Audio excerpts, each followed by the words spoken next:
உலகநாயகன் நடிச்ச விக்ரம் படம் வந்து தமிழ்நாட்டுல மட்டும் பெரிய கலெக்ஷன் எடுக்கல. ஒரு பக்கம் கேரளால எதிர்பார்க்காத அளவுக்கு பெரிய கலெக்ஷன். இன்னொரு பக்கம் யுஎஸ்ஏ, ஆஸ்திரேலியா அப்படின்னு சொல்லிட்டு இதுவரையும் எந்த தமிழ் படமுமே எடுக்காத அளவுக்கு கலெக்ஷன் எடுத்திருக்கு. ஸோ தமிழ்நாடு கலெக்ஷன் என்ன அப்படின்னு பார்த்தீங்கன்னா, டே 1 கலெக்ஷன் வந்து 24,25,00,00,000. ஸோ இது வந்து டே 1 கலெக்ஷன். இது வந்து இத கம்பேர்லாம் பண்ணாங்க.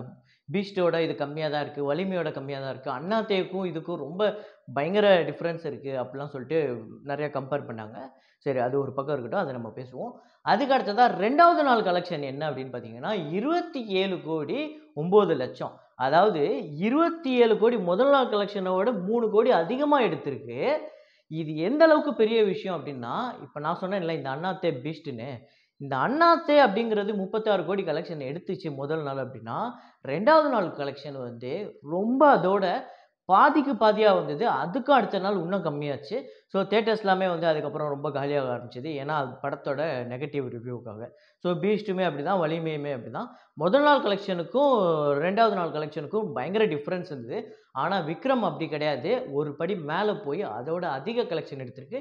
இன்னைக்கு சண்டே இருக்கக்கூடிய இன்னைக்கு வந்து இன்னும் ஸ்க்ரீன்ஸ்லாம் வந்து அதிகம் பண்ணியிருக்காங்க. இன்னும் நெறையா வந்து அதோட கலெக்ஷன் அதிகமா வரும் அப்படின்னு தான் சொல்றாங்க. 2 நாள்ல 51,00,00,000 கலெக்ஷன் பண்ணியிருக்கு. இப்போ 3வது நாள் வந்து இன்னும் ஸ்க்ரீன்ஸ்லாம் வந்து இன்கிரீஸ் பண்ணியிருக்காங்க.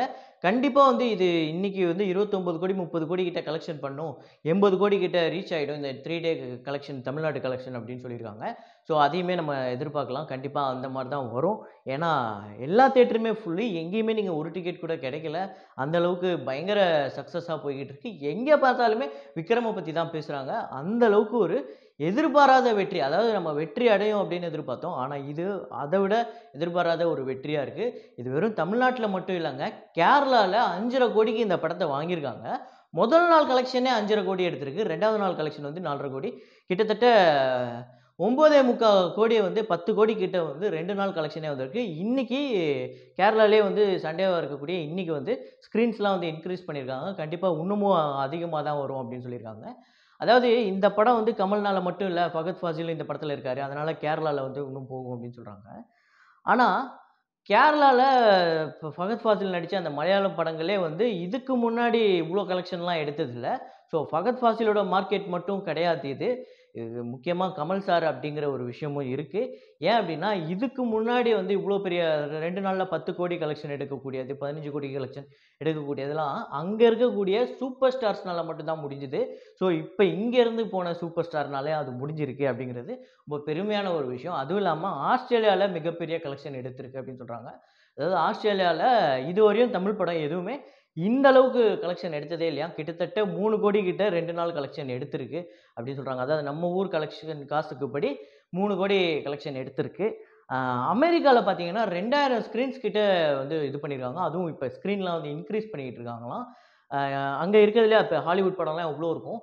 அதுல டாப் 5ல நம்ம விக்ரம் படம் இருக்கு அப்படிங்கிறது ஒரு பெருமையான விஷயம். அதுவே வந்து எனக்கு அப்படியே கூஸ் பம்ப்ஸா இருந்தது. 2 நாள் யுஎஸ் கலெக்ஷன் என்ன அப்படின்னா 11,00,00,000 கிட்ட கலெக்ஷன் ஆயிருக்கு. இன்னைக்கு 3வது நாள் கலெக்ஷனையும் சேர்த்து கண்டிப்பா 16,00,00,000, 17,00,00,000 போகும் அப்படின்னு சொல்றாங்க. 2 நாள் ஓவர்சீஸ் கலெக்ஷன் என்ன அப்படின்னு பார்த்தீங்கன்னா 25,00,00,000 மேல போயிருக்கு. ஸோ இன்னைக்குமே வந்து எல்லா நாட்டிலயுமே வந்து ஸ்க்ரீன்ஸ் இன்கிரீஸ் பண்ணியிருக்கிறதா சொல்றாங்க. ஸோ கண்டிப்பா வந்து ஒரு 35,00,00,000, 40,00,00,000 கிட்ட போகும் அப்படின்னு தான் சொல்றாங்க. ஸோ இது வந்து இப்ப இந்த 2 நாள்ல 103,00,00,000 கலெக்ஷன் அப்படிங்கிறது கண்டிப்பா இன்னும் ஒரு ஒரு வாரத்துக்கு இந்த படம் இப்படியே போகும். கண்டிப்பா 500,00,00,000 கலெக்ஷன் எடுக்கிறதுக்கு எல்லா பாசிபிளுமே இருக்கு. யாருக்கு தெரியும்?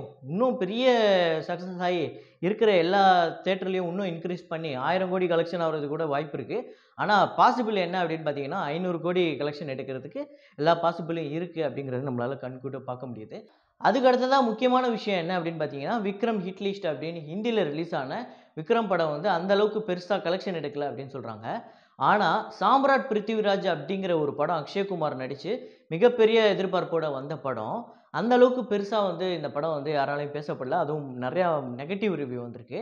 இப்ப நெறையா ஸ்க்ரீன்ல வந்து இத வந்து மாத்தப் போறதா சொல்றாங்க. இப்ப எல்லாருமே வந்து இப்போ இந்த படம் இல்லன்னா வேற என்ன ஆல்டர்னேட்டா வேற என்ன படம் இருக்கு அப்படிங்கும்போது, டைரக்ட்டா விக்ரம் ஹிட் லிஸ்ட்க்கு வராங்க. இப்ப இந்த விக்ரம் ஹிட் லிஸ்ட் இப்ப ஹிந்திலயும் வந்து ஒரு பெரிய கலெக்ஷன் எடுக்க போகுது அப்படிங்கிறது கிளீனா தெரியுது.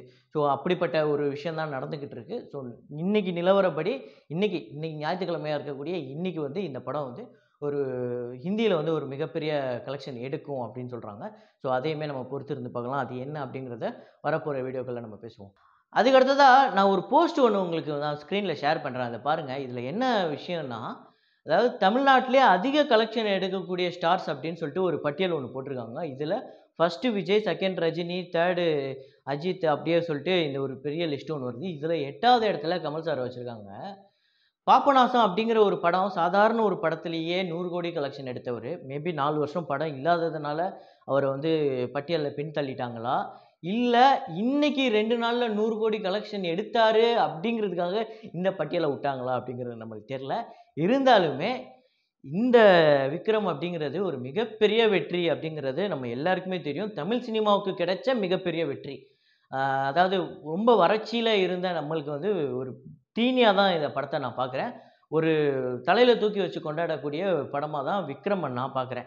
ஸோ இந்த படம் வந்து வெறும் கமலுக்கான வெற்றி அப்படின்லாம் சொல்லாம, நான் வந்து ஒரு ஒரு டைரக்டர் வந்து ஒரு படத்த வந்து எந்த அளவுக்கு மெனக்கெட்டு மக்கள வந்து மக்கள் இவன் முட்டாள் கிடையாது. இவனுக்கு ஏதோ நம்ம பண்ணா அவன் கண்டிப்பா பார்ப்பான்னு சொல்ட்டு, அதுக்கு மெனக்கெட்டு வேற ஒரு படத்துல வந்து ஒரு லோக்கி யூனிவர்ஸ்ன்னு கொண்டு வந்து, அப்படி வேற ஒரு படத்த வந்து உள்ள வந்து சிங்க் பண்ணி, புதுசா புது முயற்சி பண்ணி, மக்களுக்கு ஏதோ ஒண்ணு குடுக்கணும்னு நெனைக்கிறாங்கல்ல.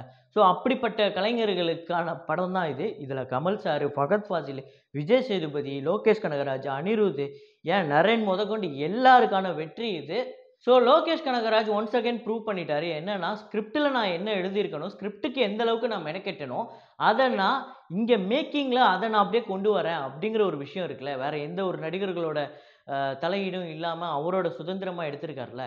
ஸோ நீங்க ஒரு நடிகரா இருந்து ஒரு டைரக்டர நம்புறீங்க அப்படின்னா, அதுல தலையிடாம இருந்தா எந்த அளவுக்கு உங்களுக்கு அந்த புகழ் வாங்கி தருவாரு அந்த டைரக்டர் அப்படிங்கிறதுக்கு, ஒரு நல்ல டைரக்டரா இருந்து லோகேஷ் கனகராஜ் அத ப்ரூவ் பண்ணியிருக்காரு. ஸோ வந்து fan boy movement, fan boy சம்பவம் அப்படிலாம் சொல்லிட்டு சொல்றாங்க.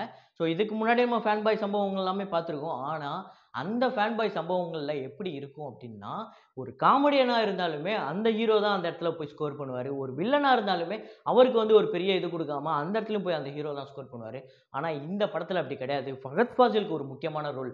ஃபர்ஸ்ட் ஹாஃப் ஃபுல்லா கமலுக்கு எதுவுமே இல்ல அப்படிங்கிறது உங்க எல்லாருக்குமே தெரியும். ஸோ படம் பார்த்தா உங்க எல்லாருக்குமே தெரிஞ்சிருக்கும். ஸோ விஜய் சேதுபதிக்கு ஒரு பெரிய ரோல், மிகப்பெரிய ரோல். அதுவும் கமல் சார தூக்கி போட்டு பொளக்குற அந்த சீன்லாம் இருக்குல்ல. ஸோ அதுதான் சொல்றேன். ஃபேன் பாய் மூவ்மெண்ட் அப்படின்னு சொல்லிட்டு, கமல் சார் கிட்ட இருக்கிற அந்த நடிப்பையும், அந்த விஷயத்த மட்டும் தான் எடுத்திருக்காங்களே தவிர, இதுல வெறும் கமல மட்டும் நான் முக்கியமா காட்டணும் அப்படிங்கிற அந்த உள்நோக்கம் இல்லாததுனால தான் இந்த படம் இவ்ளோ நம்ம பேசுறோமோ அப்படிங்கிறது. ஸோ நான் இப்ப சொன்னேன்ல இந்த கலெக்ஷன் ரிப்போர்ட்டா இருக்கட்டும், அதுக்கப்புறம் வந்து இனிமே இவங்க சொன்ன அந்த பட்டியல்ல கமல் சார் வந்து இன்னும் இந்த 500 கோடி கலெக்ஷன் எடுக்கும்.